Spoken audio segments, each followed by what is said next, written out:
We put forward a very specific proposal in January, and what I said was we need to begin a phased redeployment. I would have began in March, in May of this year, with the goal of having all combat troops out by March 31st of next year.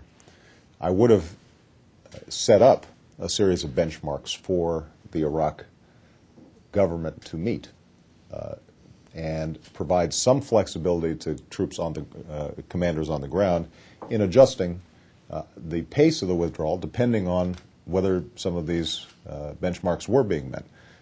I think our goal should be to try to stabilize Iraq as effectively as possible.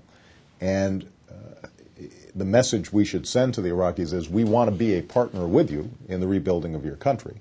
But we can't do it in the absence of some of these basic preconditions, a willingness to negotiate on oil revenues, a willingness to deal with the de-Baathification in an effective way. So these benchmarks, and we had 13 contained in the legislation, would have essentially set up a series of preconditions whereby U.S. military activity could be effective. My argument is that right now, under the current circumstances, it can't be effective, and we shouldn't just have our young men and women in there to keep a lid on an explosive situation in perpetuity if the underlying dynamics have not changed. Now, let me make this general point, though. I don't think there are good options in Iraq at this point. I think there are bad options and worse options, which is why I was opposed to going in the first place.